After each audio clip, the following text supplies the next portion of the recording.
On today's episode, I chat with Amanda Montalvo about nutrition and hormone health. She also answers the questions that you submitted on Instagram.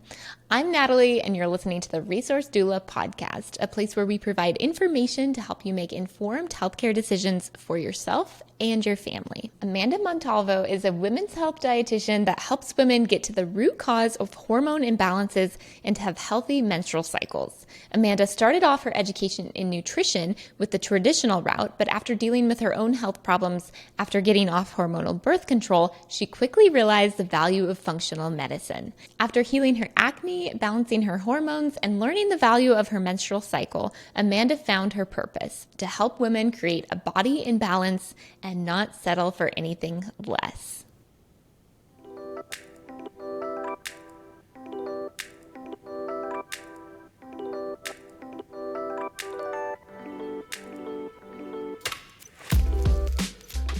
Amanda, welcome to the show. Thanks so much for being here today. Thanks for having me, Natalie. I'm excited. Of course. I know all of my friends, my clients, I have sent them your way and they have more questions for you. So thank you so much for being here and taking time to answer the questions. I'm excited to dig in. I'm like, we're going to have to rapid fire to get through everything. Yes, definitely. So I wanted you to just start out talking about what led you down this path of women's health in general, but then specifically hormone health through nutrition. Yeah, so I was originally going to school to be a dietitian. I was focusing on sports nutrition. I was an athlete. And then, but I was in my personal life, I was getting very interested in just a more holistic, natural way of living. I had found CrossFit, and that led me to the paleo diet. I'm sure many people are familiar with that, eating like our ancestors. And it made me just start looking at things. It made me start looking at, I had really bad acne growing up, and I was using a prescription cream on my skin. Still wasn't helping. So I was kind of like, this isn't even helping. And these are harmful ingredients. So I'm going to switch this out for something else. And I kept doing it. And eventually I was like, so this birth control that I'm taking, what is it doing to my body? Because sometimes I'm like, it sounds ridiculous that I didn't know, but honestly, I don't think a lot of people know what the pill is actually doing to them. I was on, it was a mixed a synthetic estrogen and progestin pill. And I do have a family history of breast cancer. So that was kind of my first thing where I'm like, I probably shouldn't be taking this. I was going to switch to a progestin only one. And then I was like, oh, that one still prevents ovulation. So I'm just not making any of my hormones. And I had been on it for at least 7 years at that time. And I'm like, okay, I had this something in my gut was this is not right for me anymore. And so I decided to come off the pill. And I even asked my doctor, I thought I was being proactive. I'm like, okay, I want to come off the pill. Immediately they're like, well, you're going to get pregnant. So I hope you're ready to have a kid. Oh my gosh. Just so rude. And I ignored them and was like, okay, I plan on getting the copper ID, which I know someone has a question about. We can get into that. So I was like, I'm getting this in anyway. So thanks for even asking. And so I come off, they say, just stop taking it once you finish this pack. He said I could have stopped right then, but I was like, I think I'll finish the pack. I think that'd be smart. And then my period never came. I'm waiting, my period didn't come. My skin after it was 3-4 months, my skin started to get even worse with acne, and it was painful. It was really, really painful because I'd always had acne, but it wasn't that bad. And then I just was in shock. So I would go back to the gynecologist. I'm like, okay, what's going on? I still haven't got my period. They're like, well, until it's been a year, that's considered normal. And I'm like, I have to deal with this for a year.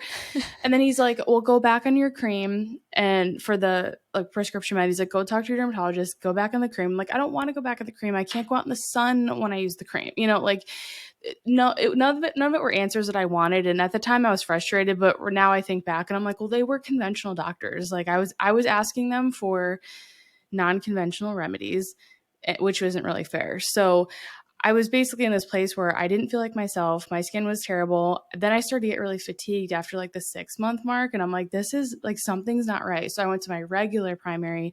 She did blood work and she was like, you have hypothyroidism. And I'm like, there's no way.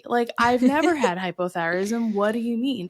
And she's like, are you having a lot of hair loss? Are you feeling cold? All this stuff. I'm like, well, yeah, but I just thought it was because I came off the pill. So I'm a healthy 20-year-old. Now I'm getting diagnosed with all these things. I'm like, okay. The doctor's like, maybe you have PCOS, because I did get my period at a very young age, and I wasn't always super regular, but I mean, I was very young, so that's technically normal. So I'm like, well, I don't know. And then everyone's solution was like, well, if you go back on the pill, take this cream, take these antibiotics for your acne, then that'll solve all your issues, you know? Mm-hmm. And I was just like, I don't want this. I don't want to already be on more than like one prescription, and I'm only 20, and outside of this, I'm like healthy. So I started doing more research and dug into everything. This was like way before Instagram was like used for health information. I mean, this is like almost 13 years ago. So now I'm like, man, I would have been totally fine, right? A billion resources out Right. there. I have a whole podcast episode on how to transition off the pill. So it just wasn't like that. So I was doing my own research, trying like reading books, reading like articles. I was like in PubMed to look at research like every day. And then that's when I was really like, I don't want to do sports nutrition anymore. Like I want to focus on this. Cause as I was having these issues, then I'm talking to my friends and they're like, oh yeah, I've been taking the pill for this long, cause every time I come off, this happens, or I can't tolerate this, this, and that, or everything. I'm like, why are we settling? Like, why are we settling for this? And why do we think this is normal? And that's really what just like lit a fire under me to be like, okay, I have to transition what my focus is. I still did do sports nutrition, but I focused on female athletes. And then eventually I was just like, I just want to work with regular people, because it's just so rewarding to help people, especially if you weren't really focusing on nutrition in the first place, or if you're doing like more extreme dieting and stuff, to come back to this place to look at it like, how can I support my female physiology through food? So that's how I got here. That's amazing. What a story. That's like, it's unfortunate. I feel like a lot of us have gone through kind of a not so optimal story to get to where we are, but that's what has made us who we are now, and how much more impactful we are with resources and information for other people. So yeah, super cool. Okay, so we'll go ahead and get started with the Instagram questions, and we'll just kind of work our way through the list. The first one was super interesting. I live in Alaska. A lot of my people live in Alaska. Is it your recommendation to still not supplement with vitamin D in a place like this, where we get like 5 hours of daylight during the darkest parts of winter? So I would say none of these are recommendations, right? I'm a dietitian, but I'm not your dietitian. So please talk with your doctor. There's so many things to consider, right? Even like when I'm going through these questions, I'm like, well, I have 90 questions for this person, you know, to like really answer it. And with vitamin D, it's not that I don't ever think people should supplement with it. And I think I do say that in my podcast episode on it. It is more just that it's one of those supplements that we're so blindly told, like we're just taking it in very high doses because it's considered safe by the majority of society, right? And the reason why I'm like, we need to take a step back mainly is because I do a lot of hair testing with my clients. And that's when you're looking at your mineral status via a hair sample. And one of the things I very commonly see are people on really high doses of vitamin D. So I'm talking like 5 to 10,000 IUs plus on a daily basis. And they have really high calcium. Their copper's through the roof. They're dealing with like thyroid issues. And a lot of that is being driven by this excess vitamin D. It also depletes other minerals. So it's not like, do I never supplement with vitamin D? It's more of like, well, what's your situation? So if I'm thinking about like someone that lives in Alaska, doesn't get a lot of sunlight, only like certain times of year though, in the winter, right? We're about like 7.5 hours of daylight right now. Okay. Yeah. And then it's like all daylight, right? Yes, during the summer solstice. I can't even imagine. I have so many military friends that like they get stationed there in the Air Force, and I'm just like, how do you live? So it's a different way of life for sure. I mean, I'm sure you just adjust, but it's like, imagine not living there and then going there, and then you're just like, doesn't feel right. My circadian rhythm is so off. I would say like, what is that person's like circumstance? Like, do they have a hair test? Do they know what their calcium and copper are?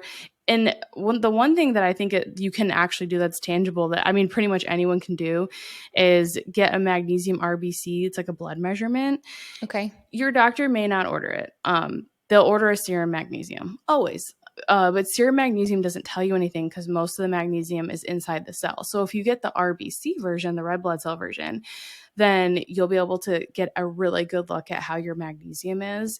And if it is below like 5 to 5.5, ideally it's closer to 6.5. When it's lower than that, then it's like I would say try to optimize magnesium first before you add in vitamin D, because in order to use it, it's like when we think of vitamin D, I feel like people assume that taking a supplement is like the same thing as getting it from the sun. And it's just so not.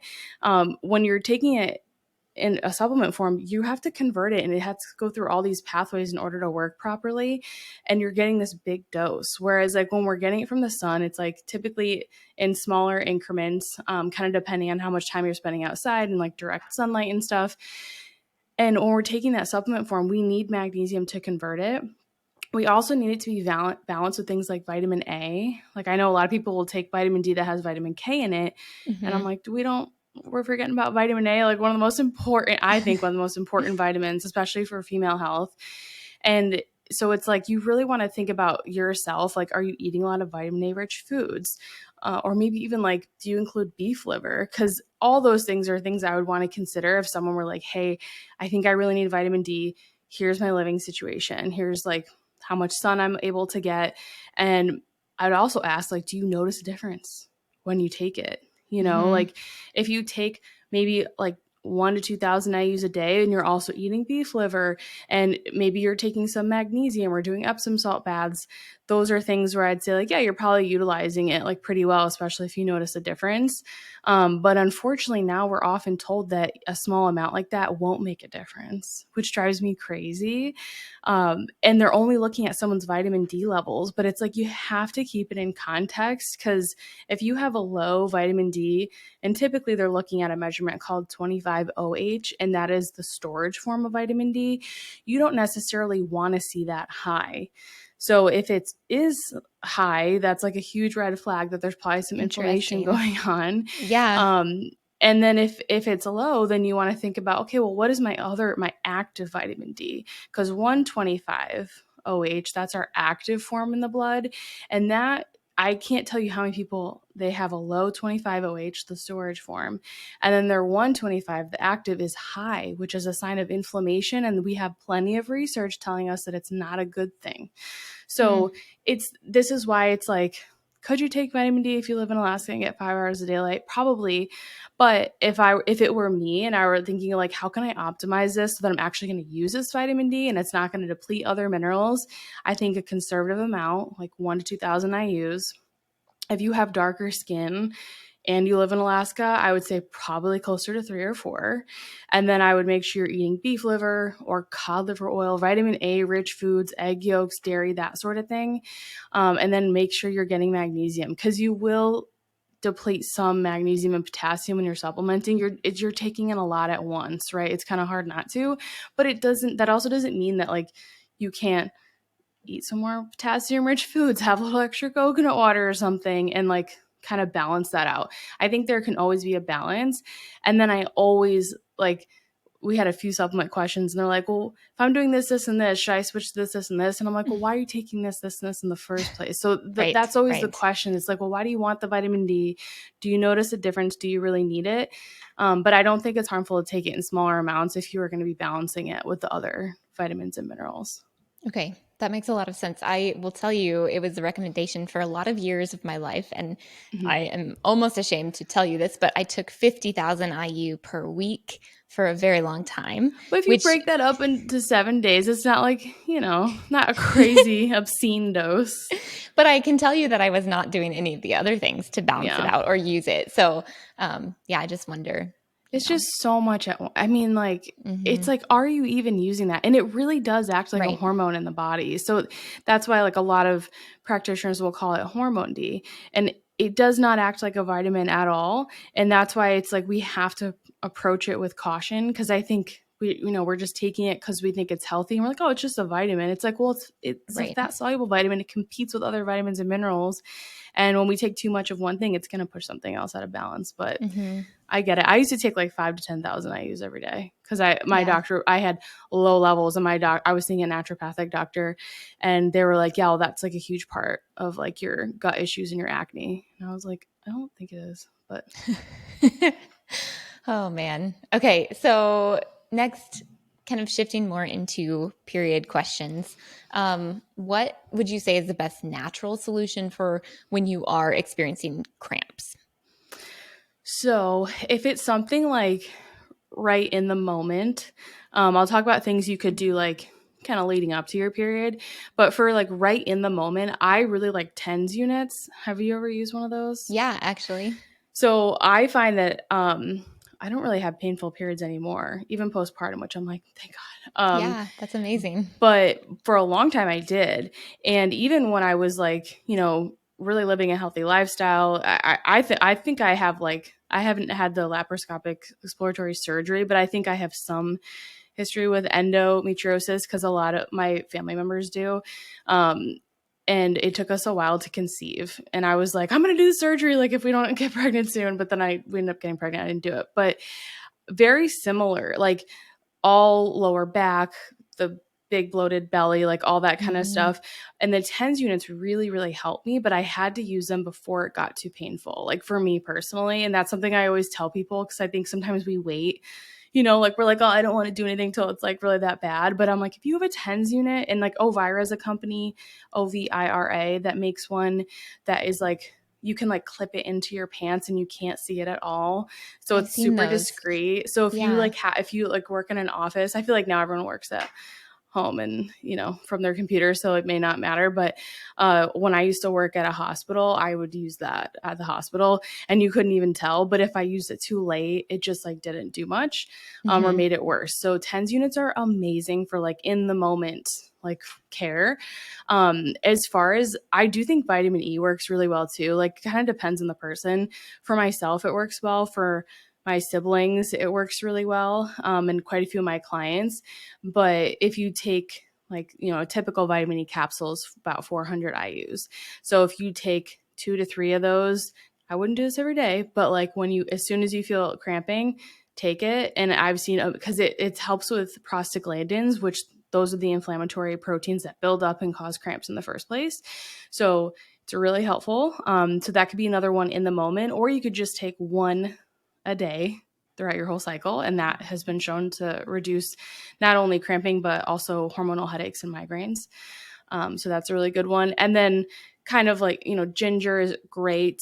That one would kind of work for me, hit or miss, but I would actually chop up ginger root and make like tea out of it. It can work pretty quickly. Again, like trying to do it before it's too bad. And then taking magnesium on a daily basis, especially during your luteal phase, that has shown to decrease period cramping. And it's usually between 400 to 500 milligrams. But I would say like vitamin E and the TENS unit are probably like my top 2 that I use with people. Awesome. I have a TENS unit. I haven't even thought to bring it out in a while, so try that out. So you mentioned the copper IUD. There was a question about birth control options for teenagers. So specifically, this one was a 16-year-old girl who's not currently sexually active, but her parents are interested in putting her on something. Would you recommend? Not that you can recommend, but what would, if it was your daughter, I guess I should say. I know, I think about this already. Isn't that crazy? Yes. I mean, it's a big what we decision. have to think about. Yeah. Yeah, I mean, and this person I know, like they had been like educating themselves on hormonal birth control, so they're kind of like torn, right? They're like, is it worth the risk? Blah blah blah. What are my options, basically? The thing with the pill, honestly, and I think about this, like I never took it correctly. I mean, I never took it the same exact time every day. I would miss days. I mean, I don't even know how it worked, honestly. So I just think like that's something to keep in mind with teenagers. I just can't imagine that they're going to be super diligent with that. And if they are, then I would say, I mean, I plan on teaching my daughter fertility awareness method because as soon as she gets her period, because it's so much more than birth control, right? It's not just birth control, but obviously you can use it because you identify your fertile signs. And I want her to know all that stuff. Like, I just don't want her to have to guess and like wonder like, oh, how come I'm feeling this way? Like, not have any idea where she is in her cycle. Like, I lived that way for way too long. So that's personally what I plan on choosing to do. But I don't know what she's going to want. And I think that's a really important conversation to have, is to talk with your daughter and get on the same page and try to understand, like, one, explaining, right? Every doctor is supposed to do this, informed consent, explain how each type of birth control works. So I plan on explaining to her, here's how they all work. And then I think it's important to keep their health history in mind. Like, so for example, with the copper IUD, if they already have really painful periods, please do not give her a copper IUD, because they're extremely painful periods from that. So I would keep that in mind. Same thing with really heavy periods. Like, I would have been a terrible candidate as a young like teenager. I definitely would not have done well with it.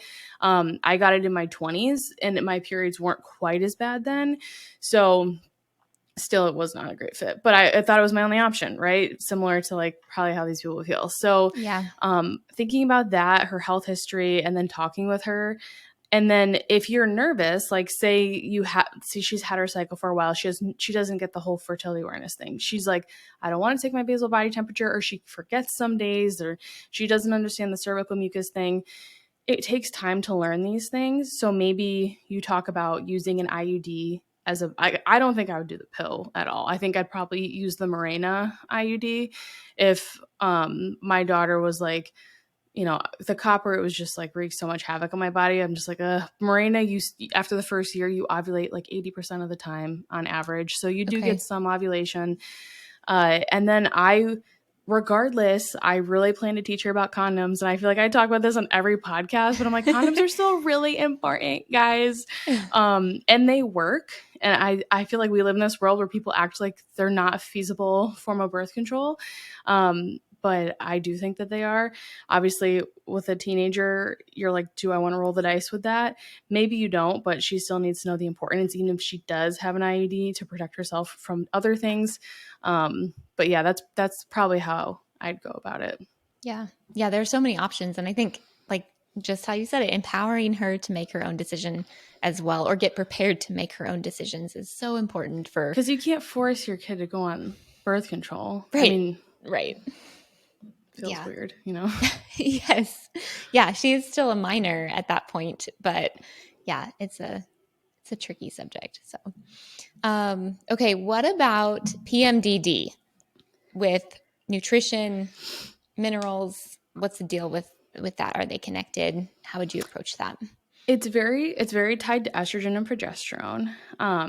And this is something I've seen with clients a lot. It's like, at least the women that I worked with, it's typically the strongest around right when their period ends for many, and then ovulation. That's like the biggest times. I feel like everyone assumes it's luteal phase before your period, but I actually don't always see that in practice. Like, they may notice a change in their mood, but they're like, it's the worst, like right in the middle of my cycle, like what's going on? And it's usually because we have a really big shift in estrogen and luteinizing hormone. And if you have excess levels, then they drop, and it looks like a really, really big drop to your body because they drop right before you ovulate. And that's one where I typically find like vitamin E, magnesium, so helpful.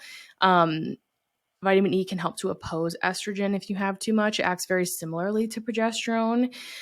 I've seen progesterone therapy being very hit or miss with this population. Like, sometimes it helps them so much and they'll take it like right around that time where they start to feel they're getting those symptoms around ovulation, and it changes their life and it's amazing. And I've seen some people where they're like, no, like this is making it worse. Like, so it's one of those things where like, I don't think there's any one perfect fit, but I think understanding your mineral status, like I tend to see a lot of those clients with really big copper imbalances, which makes sense because copper and estrogen definitely have an affinity for each other. And typically when we see estrogen levels go up, we'll see copper levels go up and vice versa. So it's one of those things where it's like, okay, does this person have an abundant, too much copper? Do they have too much unavailable copper, meaning like your body can't use it?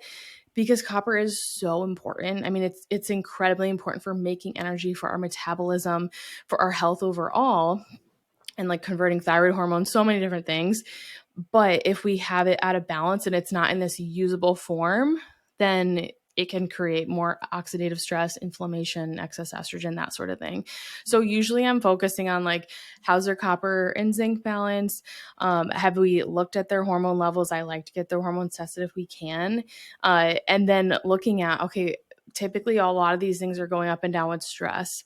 And so it's like, how can we use nutrition to like minimize your stress? So usually blood sugar is like the first thing we'll talk about, is like balancing your meals. Like, and how do you feel after eating different kinds of meals? Like, so often we're like, oh yeah, I'm balancing my meals and I'm eating like what I should be. And I'm like, okay, but like what you should, I mean, there's no perfect prescription of food. You know, even when I share stuff online in my podcast, I'm like, but experiment, please, please experiment, because one recommendation, it definitely doesn't work for all my clients. I mean, we're tweaking everything for everyone. So I think just paying attention to your mood, digestion, energy, all those things after your meals, that can be a really great way to tune in and be like, is this working for me? Is this really supporting my blood sugar?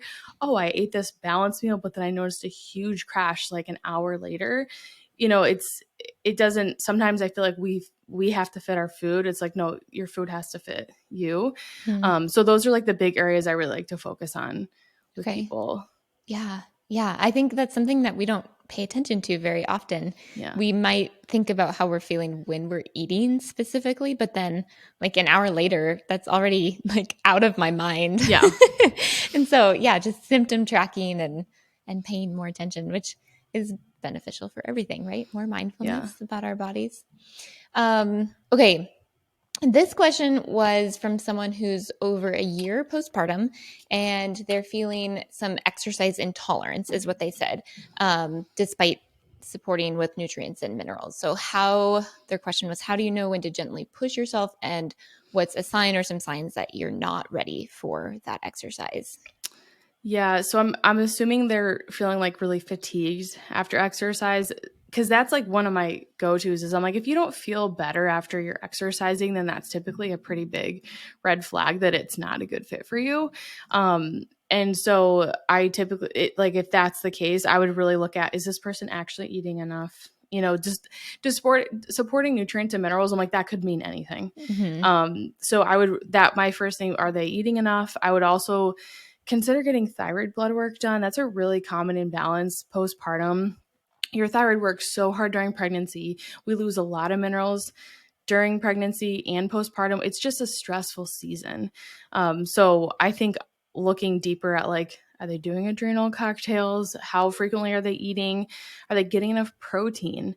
I often will see that people are not eating enough protein, and that can have a big impact on your blood sugar balance, but also like your resiliency and everything too. So it almost sounds like when I hear exercise intolerance, it's like you're living a lifestyle that is not, your metabolism and your body cannot keep up with.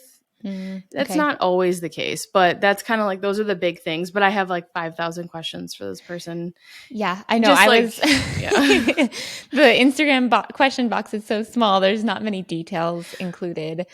But I do think that a year postpartum, like that is a time frame where you should be feeling ideally, like if your health is in a good place, thyroid, all that stuff, hormones, I don't know if they're cycling yet.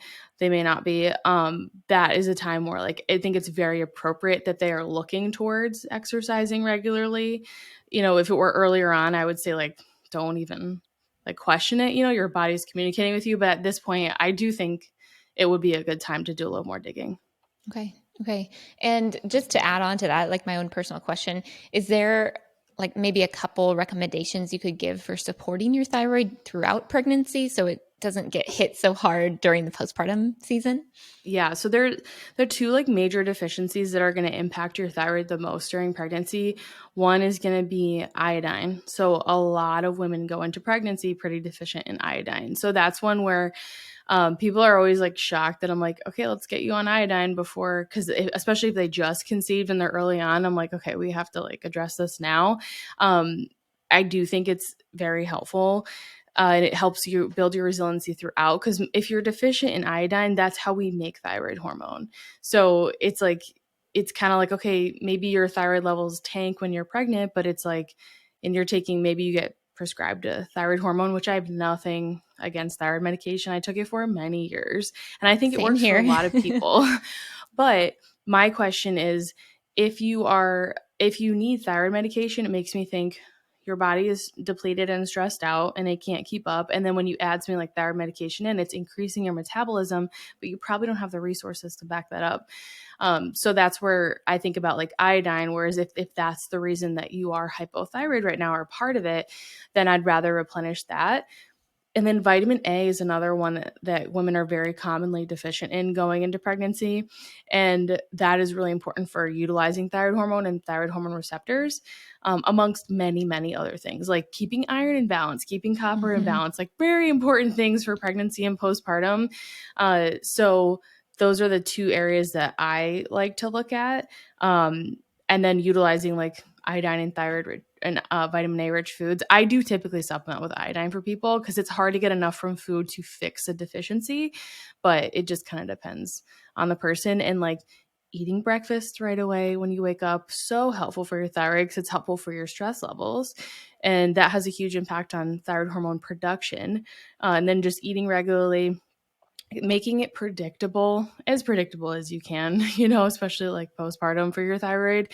I think your body will love that routine and it helps with your stress levels, which can really help with your active thyroid hormone levels. I think that's something that personally I've experienced. Since listening to you, I've started eating breakfast again, and it's been a game changer. I'm hungry in the mornings. I feel better. And that was definitely after I got off of my thyroid hormone. But overall, definitely feeling better. So yeah, I can attest to that Eat piece of breakfast. advice. Yes. It's like it was sitting in front of us all these years, right? I know. Okay, so adrenal cocktails, you mentioned that. There's a question about adrenal cocktails and should you add protein to them or not? Should you add protein daily to them? Should it be collagen? And why or why not? Yeah. So I would say all my answers are it depends. I know it's annoying, but it's like one of those things where like it really depends on that person, their scenario. So I'll give you a few scenarios. And then again, like keep this in context to whoever asked the question. So I would think like if you're having it soon after a meal, like maybe you're having it 30 to 60 minutes after you eat breakfast, you don't have to add protein. If you are, I have some clients where because of their schedules, their lifestyles, they have it first thing in the morning and then like drink it like while they're working out or getting the kids ready or whatever. And then they eat like a real meal. In that case, I would say add protein because you don't want to just get, especially if you're using like orange juice. I would say like coconut water in lime version or lemon. That's not going to make your blood sugar crazy. I wouldn't really worry about that one. I don't think you ever really have to add protein to that for most people. I find most people tolerate that really well because there's so much potassium in the coconut water too that like typically that really helps with blood sugar balance. But if someone were having on an empty stomach, like first thing in the morning or between meals, like if it's been a while since you've eaten, then add a little bit of collagen to it. But otherwise, like if you're having it with a snack or near a meal, near a snack, you don't necessarily have to. But again, like see how you feel because you might notice like, so I had that orange juice like an hour after mixed with coconut water and I just like felt kind of fatigued later. I had some brain fog or maybe your energy dip, whatever it is, cravings that day, whatever, then maybe you're like, okay, tomorrow I'm going to try adding a little bit of protein to it and see if I notice a difference, or doing more coconut water, less juice, see if I notice a difference. I think we get very caught up in like the exact adrenal cocktail recipe. And I'm like, guys, as long as you're getting sodium, potassium, and vitamin C, like it doesn't matter. Well, you're still going to get all the benefits from it. That's encouraging to hear. And is morning time the best time to consume your adrenal cocktail, would you say? I find a lot of people like mornings or afternoon, like afternoonish, usually like between lunch and dinner. I personally do 2 a day, but I also have like a baby and a business and a busy life. Sometimes I'll have more. Mine are like giant. I'm having one right now. Nice. But so I think it just kind of depends on what works for you. I have plenty of people, they have one every day. Most of my people, I would say like probably do it like mid-morning. Okay. And then if someone is more fatigued in the afternoon time, I'm like, one, you probably need a snack. And then maybe you have an adrenal cocktail with that snack. Okay. Great. So this next question is, someone who's taking currently a lot of supplements, all of the supplements that are typically recommended by their naturopath, and then some they included. So what's the best way to start titrating that down so that the system isn't totally shocked by a sudden change? Or is there like a priority list of like, you should take out this one first or this one first? All of that. I love supplements, and because sometimes I talk about them and I'm like, people think I probably don't take any supplements. I do. I love supplements. I think that they can be a true lifesaver. Like postpartum, I don't think I would have survived without copious amounts of certain supplements. But a lot of times when people are like, I'm taking this and this, it was recommended, I'm always like, why are you taking it though? And do you still need to be taking it? So often, especially working with like, I think this person was working with a naturopath, a lot of them are not meant to be long term, and it's not your fault. Maybe they did not make it clear enough to you, like that, hey, take this for X amount of months and then you can stop. But I'm just going to go through some of the ones that she had said she was taking to kind of bring some context to it. So for example, like a multivitamin she's taking, I think that one's probably meant to be long term. So my question would be, maybe we can do a more whole food based, like an organ supplement or a beef liver. I love that as like a type of multivitamin. Most multivitamins don't even make sense because a lot of the vitamins and minerals they antagonize each other, so you won't absorb that much anyway. So if you do like a whole food, you're much more likely to absorb things from it. So multivitamin, that's like what I would consider. Vitamin D, again, very generally recommended supplement. So I would say, do you need it? Do you know your vitamin D levels? Do you get outside in the sun? Like, is this truly appropriate for you? And do you notice a difference when you take it? And have you taken a break from it? Or even same with any supplement, honestly. If you haven't taken a break in a while from supplements, take a break, because our bodies really need that. And sometimes people may notice, like, I stopped taking this and I felt terrible. That's okay. Start taking it again, but it is a good idea to take a break. So vitamin D, I think there needs to be like way more context of like, do you actually need it? You might. And then vitamin C. So like, I think they said they're taking a lot of vitamin C, tons of vitamin C. So again, why? Why are we taking it? What's it for? You shouldn't have to take tons of vitamin C forever. It makes me wonder, like, and I'm like, what's their copper like? Because vitamin C can mess with copper absorption. It can also help with, copper. So it's not like a complete antagonizer, but that's what I think about. Like, why do you need that much vitamin C? Or, maybe this person has like a health history with something like mold or something that's really taking up all the antioxidants in their body and they need more, then okay, I would say that's probably appropriate. But again, like, you have to think to yourself, like, do I need to be taking this? The enzyme, the digestive enzyme. My question is, like, you should not need a digestive enzyme forever. So why are you taking it? Is there a time frame? Does it help you? And have you tried anything that's going to, instead of replace your own digestive enzymes, stimulate your digestion more? And I think we have a whole question on enzymes, so I'll get into that in that question. Using like bitter foods and stuff like that. The curcumin that they're taking, again, it sounds like they have a lot of inflammation since they're taking a lot of vitamin C, so maybe they do need it, but maybe they don't. DIM, you should never take DIM long term. I have no issue saying that. I know it's like a bold statement, but it's one of those things where it's like, are you testing your estrogen levels? Do you still need it? Maybe someone they do want to take it for like a certain amount of time if they have a history of like breast cancer or even like endometriosis or adenomyosis, and they notice a really big difference.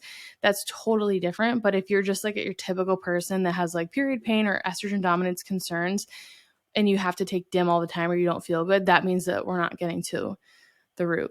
So I would really look through your supplements and not necessarily think you have to stop them all, but like, do I really need them? And then is this covering up a symptom? Am I chasing a symptom with this? How can I focus on getting to the root more? Okay. Yeah. And this person did expound on the vitamin C as well. And she said she can't get enough from food due to histamine issues. So is there something better than the current form she's been on? I mean, she's taking like a liposomal vitamin C. Yeah. I mean, I don't, again, like, that's probably why she's taking the curcumin too. So I would ask, are you working on, maybe she's working on other things for the histamine thing? Like, again, like I don't think it's terrible to take ascorbic acid in higher doses short term, but you do want to consider like, you know, if someone has histamine issues, my question is, well, what's your copper? Because we need copper and vitamin A to have for the DAO enzyme that breaks down histamines. I'm assuming there's an estrogen component because she's taking DIM, which can also feed into that histamine loop. And then probably a gut component because she's on probiotics and enzymes. So it's like, there's a lot it's there. Just like, it's just covering things up, and instead of figuring out like where is the dysfunction, you know? And so I get that it can be so hard to do that on your own. And even sometimes hard with like a functional practitioner, because a lot of people, it's just like conventional medicine, but with supplements, like they're like, oh, you have high estrogen, let's take DIM. It's not like, why is your estrogen high? You know, which is like my first question. So I think that it sounds like she's doing the best that she can, but that she probably needs to look a little bit deeper. I have a histamine podcast episode that goes through all the different root causes. It's very detailed. It's one of my most popular episodes. So I would listen to that if you have it already. Yeah. I'm like halfway through it because I need to listen to it again. And take notes probably. Yes. Yeah. I definitely have some histamine issues going on right now too. So yeah, this is all helpful for this question asker and to myself. So and for her, so I wouldn't do the beef liver now that I know she has histamine issues, because a lot of people don't tolerate it. But beef kidney, amazing for histamine. Interesting. Okay. Yeah. Okay. I'll have to try that out too, because I have been doing beef liver. I wonder a if lot that's of people part of my don't issue. tolerate beef liver when they have histamine issues. How about chicken liver or just liver in general? And I wonder if it's like the vitamin A content, but beef kidney is really helpful. Okay. It has a ton of selenium, which is interesting. Okay. But that's the one that I'll typically have someone switch to if they have histamine problems. Okay. Good to know. And do you have a brand that you recommend? Just like as far as supplement goes? Yeah. I like Ancestral supplements for beef kidney. They just have every organ. So that's one where I tend to use a lot if I'm recommending like a specific organ. Okay. But I'm sure there's other companies out there that are reputable. Okay. Okay, cool. What about the probiotic question? Is there like a pro-metabolic stance on probiotics? This person was saying they've done research and they feel like they can't find a solid answer. It's so funny because I'm like, am I pro-metabolic? I know that I'm in the pro-metabolic world. Yeah. But I would say like a lot of things I recommend are not pro-metabolic. And I do love the principles of supporting your metabolism. I think that Ray Peat's work is so ahead of his time, right? That's why it's like now very popular, and he like recently passed away. And it's like, and he's always been so generous with sharing information for free.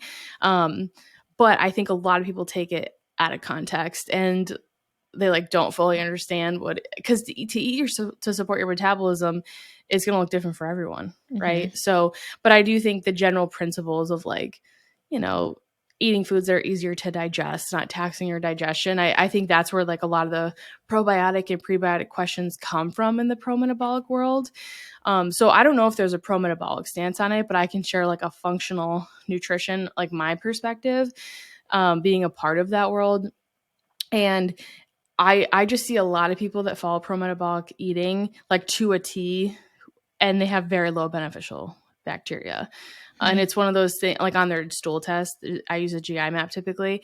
And that's one thing where I'm like, we got to get more good fibers in there. And I understand that a lot of people, their metabolism is and typically their thyroid and like their digestion so compromised that they don't tolerate those foods and they feel better when they remove them. But I think that we shouldn't remove them forever. You know, it's kind of like, it's like initial like making food easier to digest. It's like that should be more like looked at as like a therapeutic thing that you're not going to do forever. And then because the goal should be that your digestion should then improve and your metabolism, your thyroid should then improve and your resiliency to stress. And you should be able to break down those fibers. Now, I'm not recommending that people eat a ton of raw veggies. I don't think that that's really great for anyone. I don't think it's bad to have salads and stuff, but it's like if you're eating raw veggies all day, like it's probably not going to be amazing for your digestion. And, you know, it's like how I just think about the bioavailability of minerals, of course, from those vegetables. And it's a lot easier to absorb them if they're cooked. So I like to have people to include like prebiotic rich foods like cooked veggies. and on a regular basis, if they can, I think most people can tolerate it, depending on the veggie. And then like resistant starch rich foods, a lot of people do potatoes, right? That eat pro-metabolic. It's all about the potatoes, potato starch. If you cook them and cool them, and you can heat them up again, but just the process of cooking and cooling increases the amount of resistant starch. And that is so good for feeding your good bacteria. Same thing with rice. I love green plantains. I'm like obsessed with them. And that's my favorite way to get my resistant starch in. They're another green bananas, but I don't eat green bananas. Okay. Green plantains are great because they're just like starchy. A lot of people like the sweet ones, but those are not as high in resistant starch because it's all broken down. But the green ones are. So that's like a great option. Beans, if you can tolerate beans. I just did a reel on Instagram last week about how to properly prepare your beans. You just soak them. It's not anything crazy with some apple cider vinegar. I had so like people like commenting like, if it's this many steps to make your beans, like maybe we shouldn't make them. I'm like, or maybe we shouldn't be eating them. Right. And I'm like, all you're doing is soaking them, lady. I don't That's know why you're so upset. She acts like it's like 20 steps. I was like, I just showed you how to cook them in a pressure cooker. But recently I was reading research and it's still beneficial to soak and then pressure cook. But pressure cooking, if someone cannot soak, I would say get a pressure cooker if you don't have one, like an Instant Pot, because it's almost as good as soaking them if you're going to soak and boil. Yeah. So, okay. But like beans are so good for us. And women that have estrogen issues, I'm like beans help. We know that they help the fibers in them. They feed your good bacteria, but they also help bind to bile, which that's how we get rid of extra estrogen. So there's like plenty of foods that are not considered pro-metabolic that I love and I think are therapeutic and healing. But I think it just depends on like where you're at in your journey.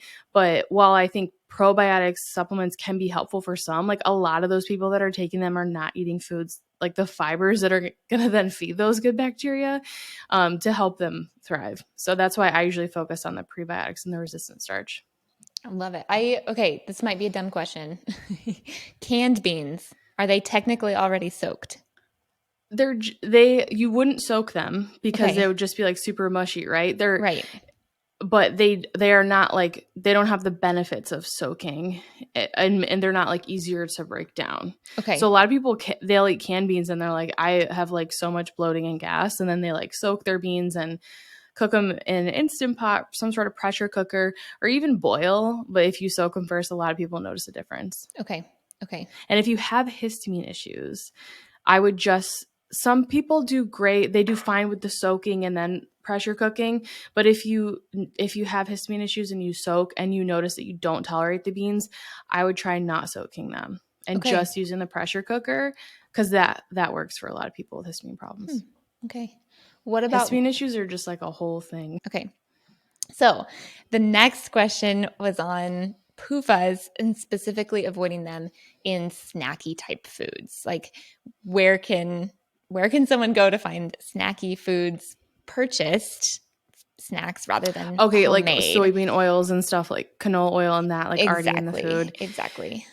Yeah, I feel like they're in everything that's like prepackaged now, so that can make it really difficult. I mean, I guess it just like it depends on like the snacky type food that someone prefers. So like I mean these are just my preferences, so like don't feel like you have to take all this on. But like chips, like I love plantain chips, and you can get plantain chips with like coconut oil. Like Bar Nana is a good brand.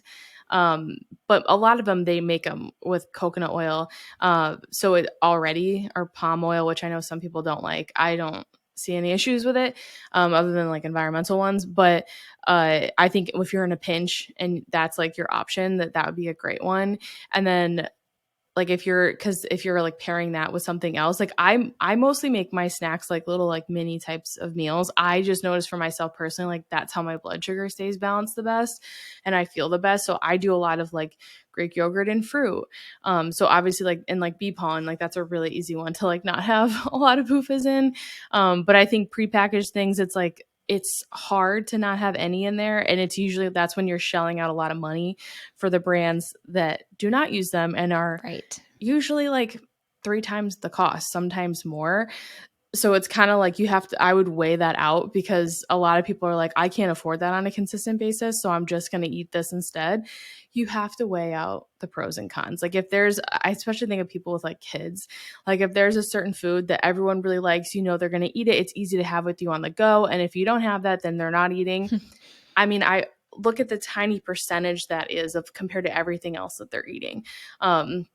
So it's like, I think you have to weigh it out for yourself. But I think there's so many convenient snacks that are also like more whole food based, like yogurt and fruit is an easy one. Or like a lot of my friends will do like cheese sticks and fruit for their kids. I love beef sticks personally. Like Paleo Valley makes the best beef sticks. They have all different flavors. I don't like a lot of beef sticks. I'm like very picky because I feel like they're all just like dry and like not good. But Paleo Valley's, it's almost like a little like sausage. Like it's so high quality and like satisfying. And they have beef and turkey. I get the jalapeno ones. They're the best. Nice. But those are a really great option. Sometimes when I'm traveling, I'll have like a few of them and have that as like a protein replacement in a meal. So they are an investment. They're more expensive, but they have I'm like on their subscribe and save. So you can get a good discount off if you reorder them every month. So if that's something that you're like, my family, like, we really like these, I want to get a discount on it because I know I'm going to buy them consistently, you can do that. But stuff like that, I would try to make the switch if you can. But I don't know. I just feel like there's so much pressure to like eat perfectly and never have any PUFAs. I'm like, if you're taking vitamin E, I just wouldn't. If you eat more PUFAs that day, take a little extra vitamin E to balance it out. I just wouldn't necessarily like stress yourself out about it. And you have to keep it in relation to everything else. And I know so many people are like the opposite. They're like, never eat PUFAs. Like it's so inflammatory. I mean, if you're stressing about it, that's not good for you right. either. And Right. I hate when people make food stressful for themselves. Like it's just like the saddest thing. I'm like, we should enjoy this. So I think it's really finding a balance. Like Siete Foods is a great brand. They are very expensive though. So it's like, can you do that? I tend to go for the plantain chips as an option. And bars, it's like really hard to find a good bar without PUFAs in it. And that is one where like if I'm traveling, I have RX bars. I actually don't love them, but they're like convenient and they have pretty decent ingredients. Yeah. So like that's my go-to bar. Does it have some PUFAs in it? Yes. It's like 3 nuts. Like if you pull out the bar, there's like 3 almonds, so it's like, I don't worry about that. But maybe someone has like a super severe health issue and they're like, I don't do good with any, like I would just try to keep it in context, but there's a lot of fear around PUFAs. And I just think when we start doing that with food, we go down a really bad path. But I think like RX bars are fine if you're looking for a bar. Perfect Foods bars, like they can be pretty decent. Again, like they're usually peanut butter or some sort of nut based, but it's like, it's a tiny percentage of what you're eating. So I wouldn't let that be the thing that like has to be perfect. Okay. That's a really good balanced and practical approach to it. So thank you for saying that. Of course. Okay, to wrap up the Instagram questions, what would you say for kind of like the general population of people who are interested in bettering their nutrition for their hormones? What are like 1 or 2 actionable things that are kind of like low-hanging fruit that someone could do today, maybe even for free? Yeah. So I know we already talked about this, but I want to like reiterate it a little bit more. Eating breakfast. I know it sounds silly, but like that's like, I have a podcast interview coming up and he sent me all the questions and he's like, what are like, it's like biohacky type things. And I'm like, eating breakfast is my biohack because if you think about it, you're waking up and your cortisol, your stress hormones are higher. Totally normal, right? That's how it's supposed to be. You haven't eaten all night.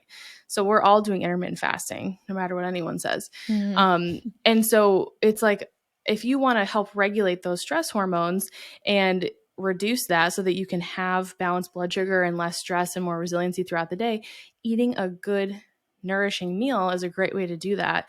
And I think every person if you're like not even close to eating breakfast right now, like if you're like, ma'am, I eat at 12 p.m. Like I'm not hungry in the morning. Maybe you feel nauseous in the morning or something. You're just like have food aversion.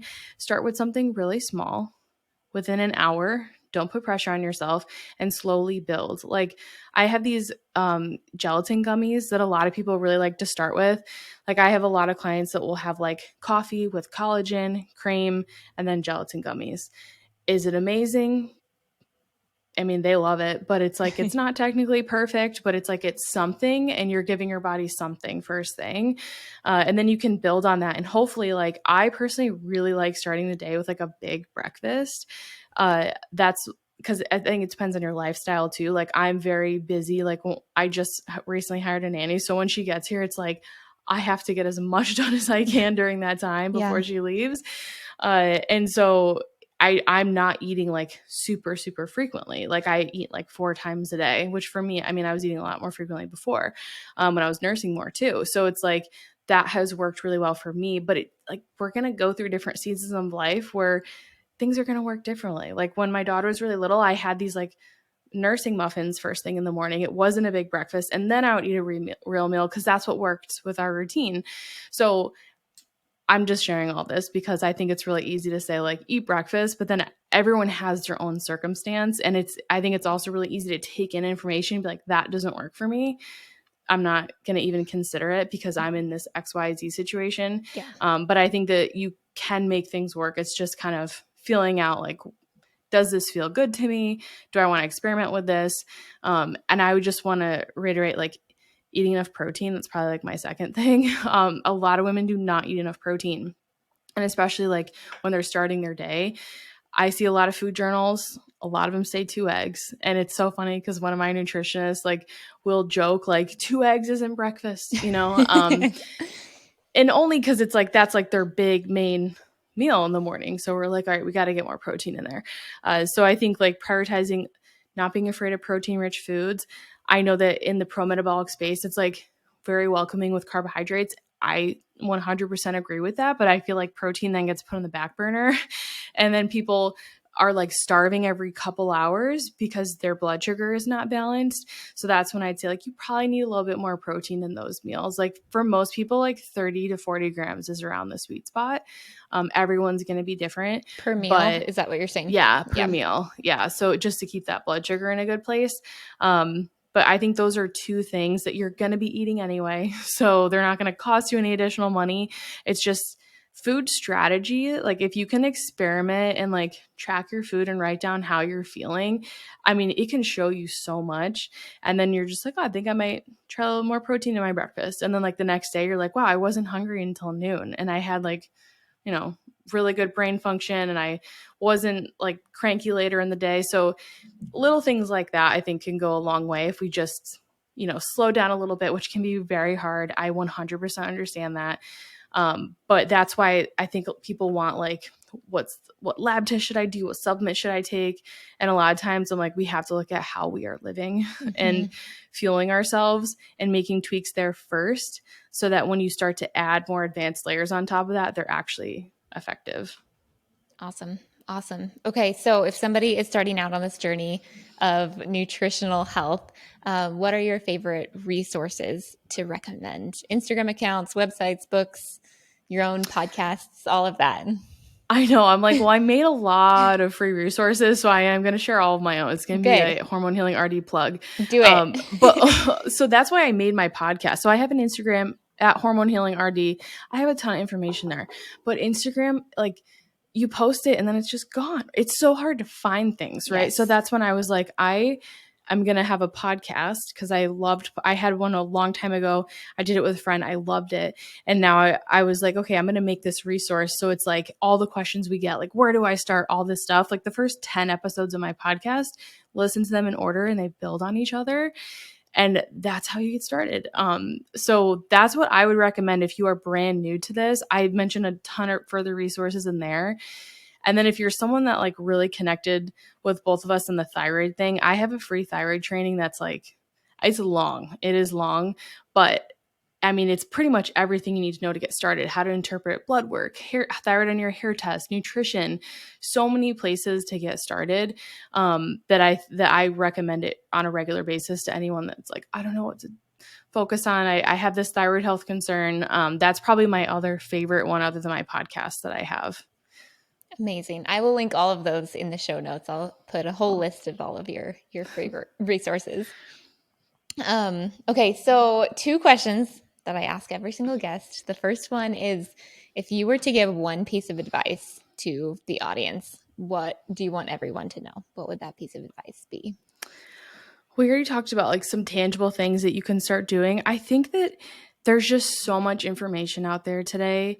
I mean, I can't even go online, and I'm a health prof. I go on Instagram and I'm like, nope, I'm shutting my phone off because it's so much, and everyone is so loud, and it can be really easy to want to like hand over your health to someone online, right? You're like, I respect this person, they're knowledgeable, they inspire me. Maybe you like something about how they live their life. But then I just think about like so often we do that and then we take that power away from ourselves.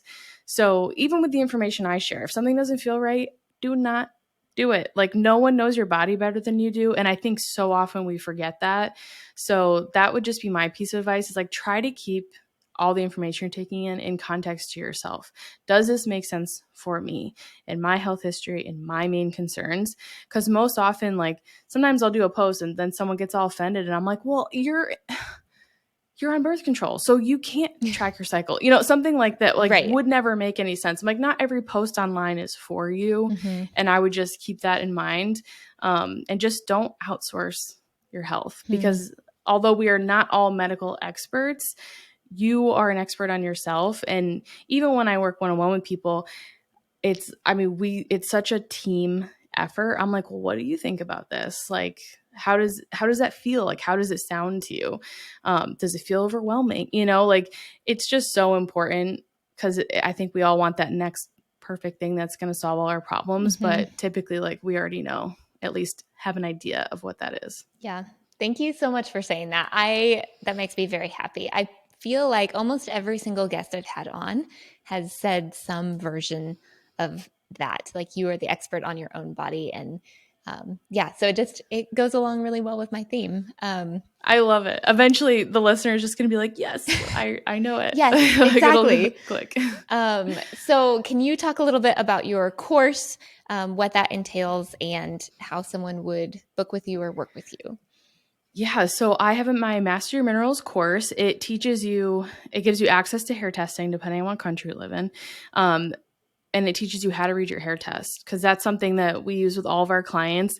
And I think it's really important to make this type of information accessible to people. That's a huge part of why I make all the free content that I make.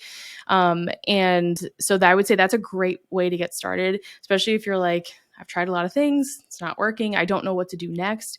If you feel like you're guessing, and I mean, I've seen people like shell out hundreds of dollars on supplements and I'm like, please, no, please just let's do some testing first and see what you really need, and that's a great way to get started. You can do it at your own pace, take it anytime. And then I do work one-on-one with clients. I have a nutritionist. She's a CNS, Erin, that works with me. And then an NTP, Emily. And we do results reviews for the people for different labs for people inside our course. And then we also can work one-on-one and you don't go through the course at all. You can just work with us.